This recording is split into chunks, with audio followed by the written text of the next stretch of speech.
lakini siku mbili tatu tumerudi kule.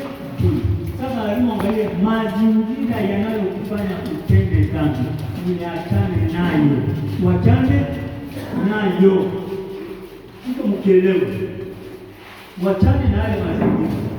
Yule kijana aliamua kutoka pale, akarudi nyumbani, akakutana mazingira mengine ambayo ni mazingira mazuri, kwa sababu kule alikuwa huru, ana baba kusemesha wale nani. Imeeleweka? Sasa hizi nguo za kuvaa zimebana hizi, mpaka anaonyesha maumbo mengine, ni kama unaponyeza dhambi, unaponyeza dhambi, ujirekebishe. Sasa umevaa gauni fupi, kaka akija hapo nasema mpaka ananifuata. Wewe mwenyewe umemwita. Au hata kaka amevaa nguo inabana, lazima kaka dada atakuja naye. Anaangalia pepesi lakini watu wanakwenda wapi? Angalia. Injili ya nani? Luka sura 15.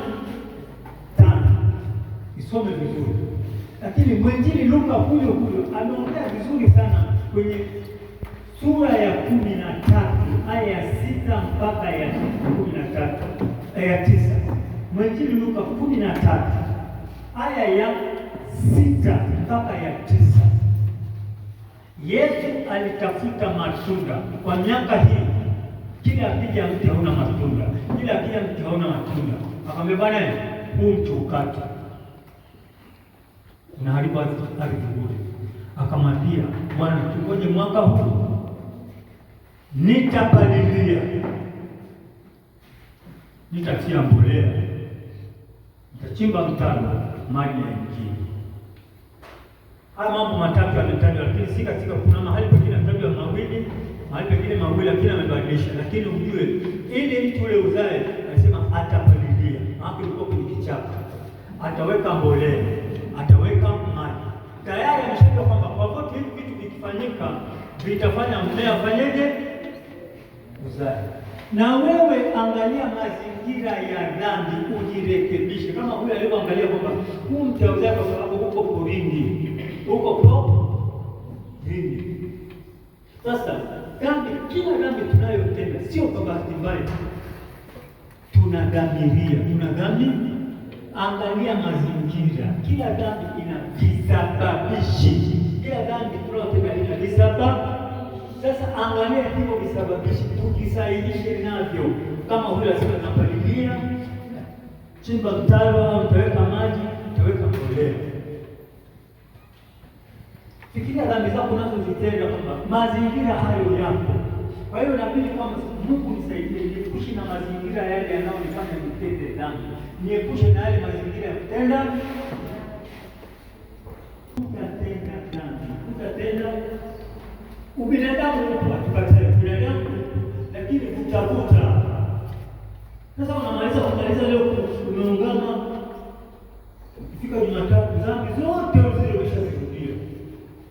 Nini faida ya kuungana? Hamna.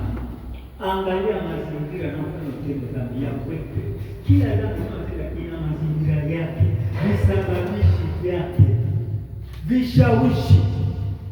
Hapo tunataelewa. Kwa hiyo kwepa vishawishi, ieleweke hivyo. Na angalia ni dhambi mara kwa mara inakuangusha. Hii dhambi hii kila mara nitajirekebishaje hii dhambi?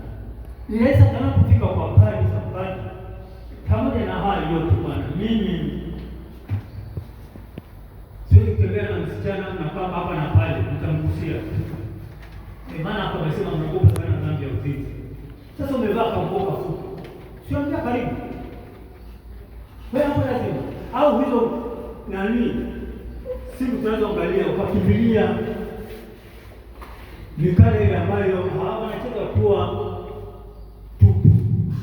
Tayari hapo unajitafuta, hapo unatafuta dhambi mwenyewe. Njoo wewe, lazima tuangalie, umeelewa? Maana bwana, sio lazima TV ndio hizo ambazo unasema mwenyewe na simu yako unaanza kuangalia utupu hapa na nini. Unakaribisha dhambi, unakaribisha haya. Wanatembea na watu wanaoiba, unakuja hapa kufundisha wizi, unataka kufundisha wizi. Kama leo sema au umezoea mkaka huyu au dada huyu ana mke wake au na mume wake, unafanya rafiki naye, wewe unajitafuta mwenyewe, unajiingiza kwenye mdomo wa simba, unajiingiza kwenye mdomo wa. Kuna mwenye swali? Nimemaliza hicho kitu ambacho nilikuwa sijakufundisha. Kwa hiyo angalia, unapoungama angalia kwamba mazingira ya kutenda dhambi nikaachanaje nayo.